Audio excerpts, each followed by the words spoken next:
ਸੋ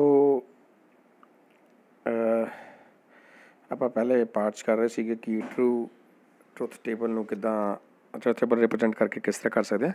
ਸੋ ਪ੍ਰਪੋਰਸ਼ਨਲ logic ਦੇ ਵਿੱਚ ਜਦੋਂ ਆਪਾਂ ਕਿਸੇ ਵੀ ਪ੍ਰਪੋਰਸ਼ਨਸ ਦੇ ਸਿਨੈਰੀਓ ਨੂੰ ਸਟੱਡੀ ਕਰਨਾ ਹੈ ਕਿ ਲੌਜੀਕਲ ਕਨੈਕਟਰਸ ਜਿਹੜੇ ਹੈਗੇ ਆ ਉਹ ਕੰਬੀਨੇਸ਼ਨਸ ਕਿਸ ਤਰ੍ਹਾਂ ਟਰੂਥ ਟੇਬਲ ਲੌਜੀਕਲ ਕਨੈਕਟਰ ਕਿਸ ਤਰ੍ਹਾਂ ਮਤਲਬ ਉਹ ਕੰਮ ਕਰਦੇ ਹੈਗੇ ਆ। ਸੋ ਉਹਨੂੰ ਆਪਾਂ ਟਰੂਥ ਟੇਬਲ ਦੀ ਹੈਲਪ ਦੇ ਨਾਲ ਦੇਖਾਂਗੇ। ਸੋ ਇਹਦੇ 'ਚ ਆਪਾਂ ਅਗਰ ਨੈਗੋਸੀਏਸ਼ਨ ਦੀ ਵਰਕਿੰਗ ਦੇਖਣੀ ਹੈ ਤਾਂ ਇਹਦਾ ਮਤਲਬ ਹੈ ਕਿ ਅਗਰ ਇਕੁਏਸ਼ਨ P ਟਰੂ ਹੈ ਤਾਂ ਉਹਦਾ ਨੈਗੋਸੀਏਸ਼ਨ ਫਾਲਸ ਹੋਏਗਾ, ਅਗਰ ਕੋਈ ਇਕੁਏਸ਼ਨ ਫਾਲਸ ਹੈ ਤਾਂ ਉਹਦਾ ਨੈਗੋਸੀਏਸ਼ਨ ਟਰੂ ਹੋਏਗਾ। ਸੋ ਇਸੇ ਤਰ੍ਹਾਂ ਕੰਜੰਕਸ਼ਨ ਦੇ ਅੰਦਰ ਅਗਰ ਇੱਕ ਸਟੇਟਮੈਂਟ ਟਰੂ ਹੈ, P ਸਟੇਟਮੈਂਟ ਟਰੂ ਹੈ ਤਾਂ Q ਵੀ ਟਰੂ ਹੈ ਤਾਂ ਉਹਦਾ ਕੰਜੰਕਸ਼ਨ ਵੀ ਟਰੂ ਹੋਏਗਾ। ਅਗਰ P ਟਰੂ ਹੈ ਤਾਂ Q ਫਾਲਸ ਹੈ ਤਾਂ ਉਹਦਾ ਕੰਜੰਕਸ਼ਨ ਵੀ ਫਾਲਸ ਹੋਏਗਾ। ਸੋ ਲੌਜੀਕਲ ਜਿਹੜਾ ਆਪਾਂ ਬੂਲੀਅਨ ਅਲਜਬਰਾ 'ਚ ਪੜ੍ਹਿਆ ਸੇਮ ਉਸੇ ਲਾਅ 'ਤੇ ਹੀ ਇਹ ਕੰਮ ਕਰਦਾ ਹੈਗਾ। ਸੋ ਉਸੇ ਲਾਅ ਦੇ ਅਕੋਰਡਿੰਗਲੀ ਹੀ ਆਪਾਂ ਇਹਨੂੰ ਸਟੱਡੀ ਕਰ ਸਕਦੇ ਹੈਗੇ ਆ। ਜੇ ਤੁਸੀਂ ਬੂਲੀਅਨ ਅਲਜਬਰਾ ਕੀਤਾ ਹੋਇਆ ਤਾਂ ਸੇਮ ਉਹੀ ਚੀਜ਼ਾਂ ਇਹ ਆਪਾਂ ਇੱਥੇ ਸਟੱਡੀ ਕਰ ਰਹੇ ਹੈਗੇ ਆ। ਸੋ ਅਗਰ ਕੋਈ ਸਟੇਟਮੈਂਟ ਫਾਲਸ ਹੈ, ਅਗਰ P ਫਾਲਸ ਹੈ ਤਾਂ Q ਫਾਲਸ ਹੈ ਤਾਂ ਇਸ ਮੀਨ ਉਹਦਾ ਕੰਜੰਕਸ਼ਨ ਵੀ ਫਾਲਸ ਹੋਏਗਾ। ਇਸੇ ਤਰੀਕਾ ਡਿਸਕੰਜੰਕਸ਼ਨ ਇੰਪਲੀਕੇਸ਼ਨਸ ਤੁਸੀਂ ਸਟੱਡੀ ਕਰ ਸਕਦੇ ਹੋ, ਬਾਏ ਕਰ ਸਕਦੇ ਹੋ ਹੈ ਨਾ। ਸੋ ਇਸੇ ਤਰੀਕੇ 3 ਇਕੁਏਸ਼ਨਸ ਦੇ ਨਾਲ ਅਗਰ ਆਪਾਂ ਕਰਨਾ ਤਾਂ ਰੂਲ ਇਜ਼ ਸੇਮ, ਚਾਹੇ ਉਹ 3 ਇਕੁਏਸ਼ਨ 'ਤੇ ਅਪਲਾਈ ਕਰ ਰਹੇ ਹਾਂ ਚਾਹੇ ਹੋਰ 'ਤੇ ਕਰ ਰਹੇ ਹਾਂ। ਆਪਾਂ ਇੱਕ ਵਾਰੀ ਸਟੱਡੀ ਕਰ ਲੈਂਦੇ ਇਹਨੂੰ। ਇਹਦਾ ਸਿੰਪਲ ਹੈ ਕਿ ਅਗਰ ਮੰਨ ਲਓ ਇੱਕ P ਸਟੇਟਮੈਂਟ ਟਰੂ ਹੈ, Q ਸਟੇਟਮੈਂਟ ਟਰੂ ਹੈ, R ਸਟੇਟਮੈਂਟ ਟਰੂ ਹੈ ਤਾਂ ਉਹਦਾ ਨੈਗੋਸੀਏਸ਼ਨ ਕੀ ਹੋ ਜਾਏਗਾ, ਡੈਫੀਨੇਟਲੀ ਫਾਲਸ ਹੋਏਗਾ। ਅਗਰ ਆਪਾਂ ਉਹਦੇ ਕੰਜੰਕਸ਼ਨ ਦੀ ਗੱਲ ਕਰਾਂਗੇ ਤਾਂ ਉਹ ਵੀ ਟਰੂ ਹੋਏਗਾ, ਅਤੇ ਅਗਰ ਡਿਸਕੰਜੰਕਸ਼ਨ ਦੀ ਗੱਲ ਕਰਾਂਗੇ ਤਾਂ ਉਹ ਫਾਲਸ ਹੋਏਗਾ, ਰਾਈਟ। ਬਿਕੋਜ਼ ਇੱਥੇ ਆਪਾਂ ਨਾਲ ਨੈਗੋਸੀਏਸ਼ਨ ਨੂੰ ਵੀ ਜੋੜ ਰਹੇ ਹੈਗੇ ਆ। ਸੋ ਨੈਗੋਸੀਏਸ਼ਨ ਮਤਲਬ ਇੱਕ ਨੈਗੋਸੀਏਸ਼ਨ ਵਾਲਾ P R ਅਤੇ ਨਾਟ ਨੈਗੋਸੀਏਸ਼ਨ ਹੈ, ਤਿੰਨਾਂ ਨੂੰ ਜੇ ਆਪਾਂ ਕੰਬਾਈਨ ਕਰਾਂਗੇ ਤਾਂ ਉਹ ਫਾਲਸ ਹੋ ਜਾਏਗਾ। ਸੋ ਇਸੇ ਤਰੀਕੇ ਨਾਲ ਤੁਸੀਂ ਇਹਨਾਂ ਸਾਰੇ ਲੌਜੀਕਲ ਟਰੂਥ ਟੇਬਲ ਨੂੰ ਸਮਝ ਸਕਦੇ ਹੈਗੇ ਹੋ, ਠੀਕ ਹੈ।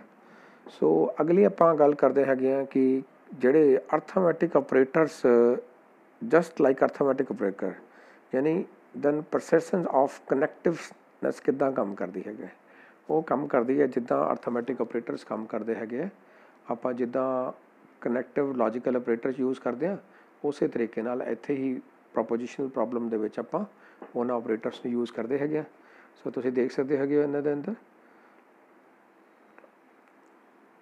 ਕਿ ਕਿਹੜੀ ਪ੍ਰੈਫਰੈਂਸ ਹੈ। ਅਗਰ ਆਪਾਂ ਗੱਲ ਕਰੀਏ ਫਸਟ ਪ੍ਰੈਫਰੈਂਸ ਹੁੰਦੀ ਹੈ ਪੈਰੇਂਥੀਸਿਸ ਦੀ ਜਦੋਂ ਆਪਾਂ ਕੋਈ ਕੁਐਸਚਨ ਸੋਲਵ ਕਰਦੇ ਹਾਂ, ਸੈਕਿੰਡ ਹੈ ਨੈਗੋਸੀਏਸ਼ਨ ਦੀ, ਥਰਡ ਹੈ ਕੰਜੰਕਸ਼ਨ ਦੀ, ਫਿਰ ਡਿਸਕੰਜੰਕਸ਼ਨ ਦੀ, ਫਿਰ ਇੰਪਲੀਕੇਸ਼ਨ ਦੀ, ਫਿਰ ਬਾਈ ਡਾਇਰੈਕਸ਼ਨ ਦੀ।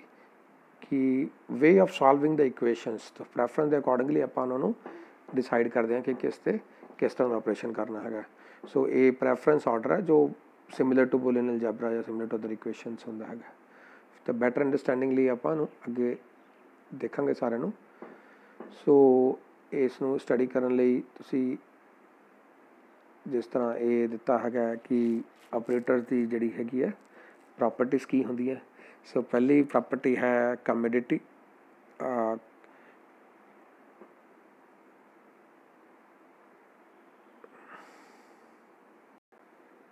ਸੋ ਪਹਿਲੀ ਪ੍ਰੋਪਰਟੀਜ਼ ਦੀ ਗੱਲ ਕਰਦੇ ਹਾਂ। ਪਹਿਲੀ ਪ੍ਰੋਪਰਟੀ ਹੈ ਕਮਿਊਟੇਟਿਵ। ਸੋ ਇਹਦੇ ਵਿੱਚ ਕੀ ਹੈ ਕਿ ਜੇਕਰ ਇੱਕ P ਐਂਡ Q ਹੈ ਤਾਂ ਉਹਨੂੰ ਆਪਾਂ Q ਐਂਡ P ਵੀ ਲਿਖ ਸਕਦੇ ਹੈਗੇ ਆ। ਯਾਨੀ ਅਗਰ ਟਰਾਂਸਪੋਜੀਸ਼ਨ ਕਰ ਦਈਏ ਤਾਂ ਡਜ਼ਨਟ ਮੈਟਰ ਮਚ, ਉਹਦੇ 'ਚ ਕੋਈ ਫਰਕ ਨਹੀਂ ਪਏਗਾ। ਅਗਰ P ਔਰ Q ਹੈਗਾ ਤੁਹਾਨੂੰ Q ਔਰ P ਵੀ ਆਪਾਂ ਲਿਖ ਸਕਦੇ ਹੈਗੇ ਆ। ਅਤੇ ਇਸੇ ਤਰੀਕੇ ਨਾਲ ਐਸੋਸਿਏਟਿਵਿਟੀ ਹੈਗੀ ਹੈ। ਐਸੋਸਿਏਟਿਵਿਟੀ ਦੇ ਅੰਦਰ ਕੀ ਹੈ ਆਪਾਂ ਦੇਖਦੇ ਹਾਂ ਕਿ ਅਗਰ P and Q and R ਹੈ ਤਾਂ ਉਹਨੂੰ ਆਪਾਂ P ਐਂਡ Q R ਵੀ ਕਰ ਸਕਦੇ ਹੈਗੇ ਆ। ਉਹਦੇ ਨਾਲ ਟਰਾਂਸਪੋਜੀਸ਼ਨ ਨਾਲ ਕੋਈ ਫਰਕ ਇਕੁਏਸ਼ਨ 'ਤੇ ਨਹੀਂ ਪਏਗਾ। ਇਸੇ ਤਰੀਕੇ ਨਾਲ ਅਗਰ P ਔਰ Q ਔਰ R ਹੈ ਤਾਂ ਉਹਨੂੰ ਆਪਾਂ P ਔਰ Q ਔਰ R ਵੀ ਰਿਪਰੈਜ਼ੈਂਟ ਕਰ ਸਕਦੇ ਹੈਗੇ ਆ। ਸੋ ਅਗਰ ਆਈਡੈਂਟੀਟੀ ਐਲੀਮੈਂਟ ਦੀ ਗੱਲ ਕਰੀਏ ਤਾਂ ਅਗਰ P ਟਰੂ ਹੈ ਐਂਡ ਟਰੂ ਹੈ ਇਜ਼ ਇਕੁਅਲ ਟੂ ਉਹਨੂੰ P ਡੈਸ਼ ਨਾਲ ਰਿਪਰੈਜ਼ੈਂਟ ਕਰਾਂਗੇ ਆਪਾਂ। ਅਗਰ P ਔਰ ਟਰੂ ਹੈ ਤਾਂ ਉਹਨੂੰ ਟਰੂ ਨਾਲ ਹੀ ਰਿਪਰੈਜ਼ੈਂਟ ਕਰਾਂਗੇ। ਇਸੇ ਤਰ੍ਹਾਂ ਡਿਸਟਰੀਬਿਊਟਿਵ ਲਾ ਦਿੱਤੇ ਹੋਏ ਹੈ ਕਿ ਅਗਰ P ਐਂਡ ਕਿਊ ਔਰ ਆਰ ਹੈ ਤਾਂ ਉਹਨੂੰ ਪੀ ਐਂਡ ਕਿਊ ਤੇ ਦੋਨਾਂ ਨੂੰ ਔਰ ਪਿਊ ਔਰ ਯੂਜ਼ ਕਰਕੇ ਪਿਊ ਪੀ ਐਂਡ आर भी लिख सकते हैं। यानी अगर पी एंड क्यू और आर का मतलब है कि पी जोड़ा क्यू के नाल भी एसोसिएटिव है तो आर के नाल भी एसोसिएटिव है, तो इनू आप इदा भी लिख सकते हैं पी एंड क्यू और पी एंड आर। इस तरीके नाल पी और क्यू एंड आर है तो उन्होंने आप लिखना हो तो आप लिख सकते हैं पी और क्यू एंड पी और आर। ठीक है। सो ये डी मॉर्गन ला तुसी बूलियन जैबरा च भी पढ़िया है, सेम वही ला इत्थे यूज़ कर रहे हैं आप कि अगर आप नॉट जोड़ा है वो पी एंड क्यू दे दोनों ते इंप्ले कर रहा है तो आप इदा भी लिख सकते हैं नॉट पी और नॉट क्यू। सो अगर नॉट पी और क्यू है तो उन्होंने आप not P and not Q Q भी लिख सकते हैं।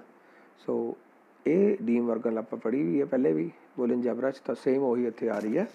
तो इस तरह डबल नैगोशिएशन एलिमिनेशन है कि अगर कोई नॉट पी दे बाहर नैगोशिएशन है तो मतलब वो नॉट का उल्टा की हो गया ट्रू, तो उन्होंने आप सिंपल पी नाल रिप्रेजेंट करांगे।